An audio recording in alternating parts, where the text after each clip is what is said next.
My class. Welcome to another lesson in RE2, and today we'll continue our lesson with Module 4.3 about forming values. How do we form our values?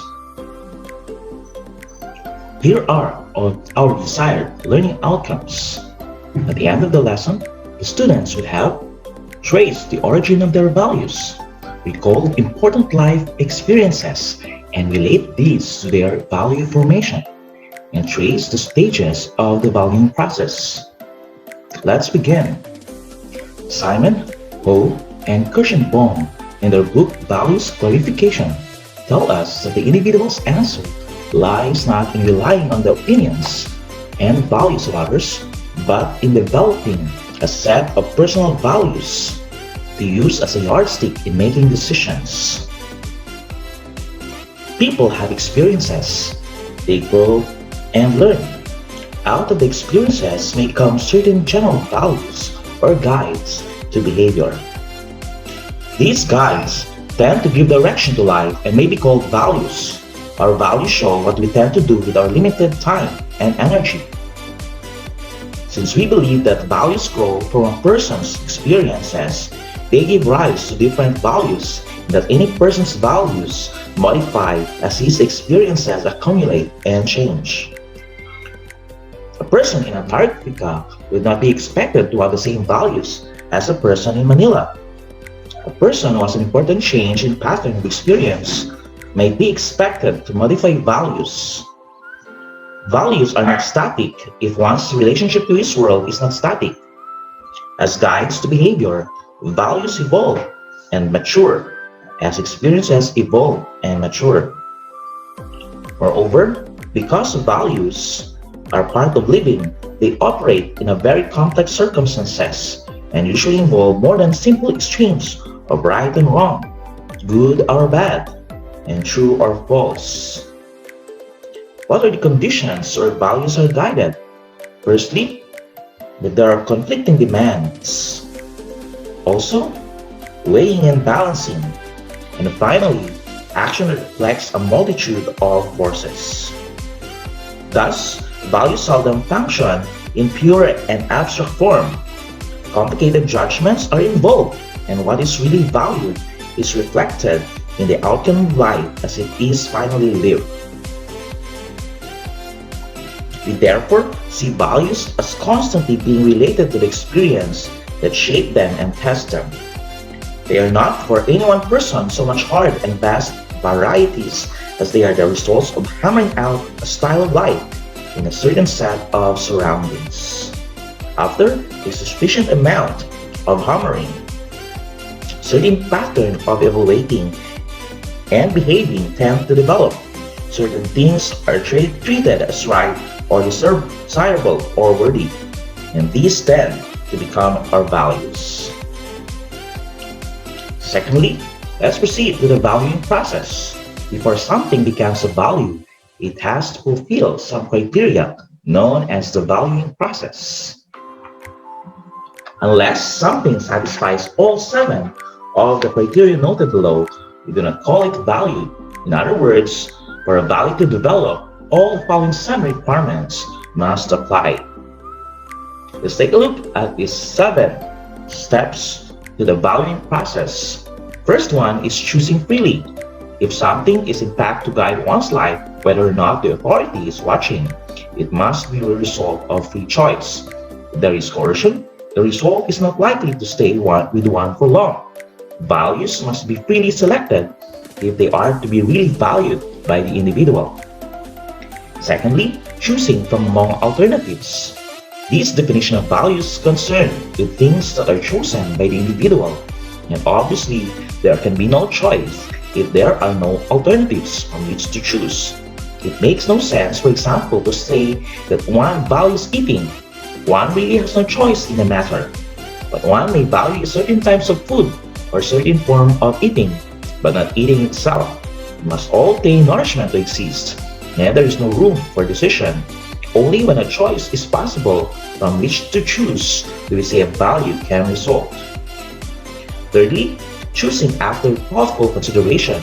of the consequences of each alternative. Impulsive or thoughtless choices do not lead to values as we define them. For something intelligently and meaningfully to guide one's life, it must emerge from a weighing and understanding. Only when options are understood can one make intelligent choices.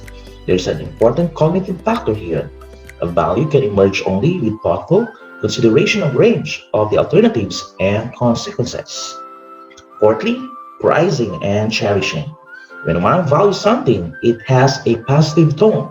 We prize it, we cherish it, we esteem it, respect it, hold it dear. We are happy with our values. A choice, even when we have made it freely and thoughtfully, may be a choice we are not happy to make. We prize and cherish the guide in life that we call values. The fifth one is affirming. When we have chosen something freely after consideration of the alternatives and we are proud of our choice, glad to be associated with it, we are likely to affirm our choice when we are asked about it. We are willing to champion them. We are ashamed of a choice if we would not make a position known and appropriately asked.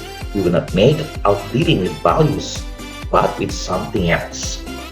Sixth one is acting upon choices. Our values show up in our living. We may do some reading about the things we value. We are likely to form friendships or to be in organizations that nourish our values.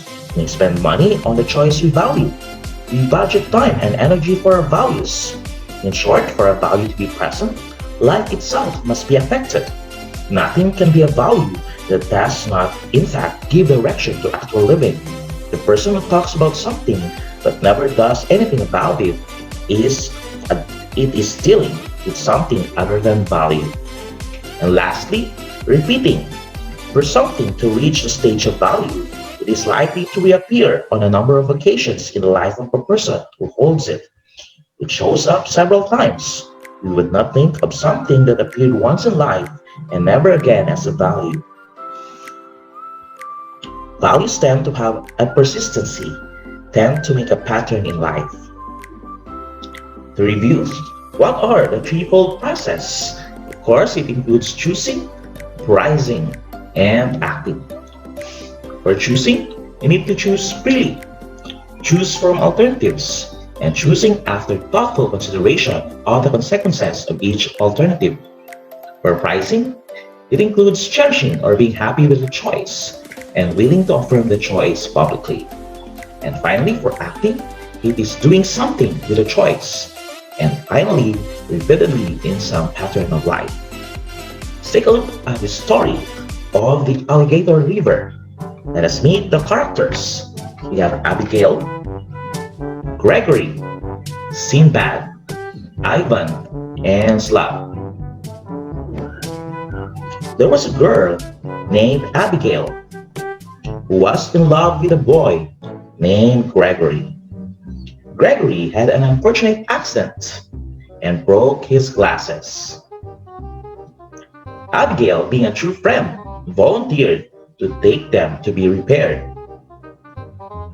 But the repair shop was across the river, and during the flash flood, the bridge was washed away. Poor Gregory could see nothing without his glasses. So Abigail was desperate to cross the river to the repair shop. While she was standing forlornly on the bank of the river, clutching the broken glasses in her hands, a boy named Sinbad passed by in a rowboat. She asked Sinbad if he could take her across.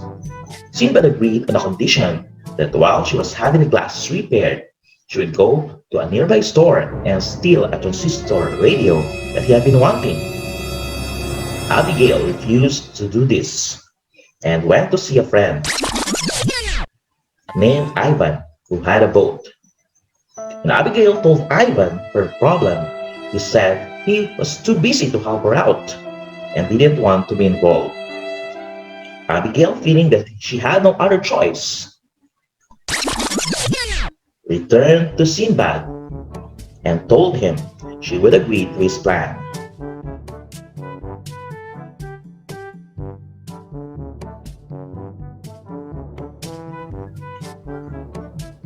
And Abigail returned the glasses to Gregory. She told him what she had to do. Gregory was appalled at what she had done and told her he never wanted to see her again.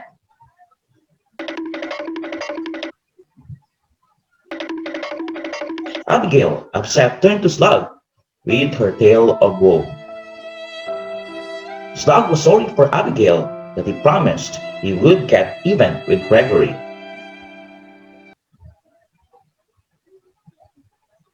They went to the school playground where Gregory was playing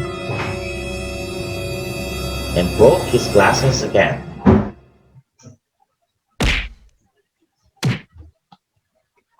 With this story, rank the characters from the most offensive to the least objectionable. Is it Abigail, Gregory, Sinbad, Ivan, or Slug? That's all for today, and I hope that you will keep choosing happiness daily, and happiness will keep choosing you back. Be careful with what you choose. You might always get it. Always remember to choose Jesus, and you shall seek me and find me when you shall search for me with all your heart. It's found in Jeremiah 29:13. That's all for today. Thank you for listening.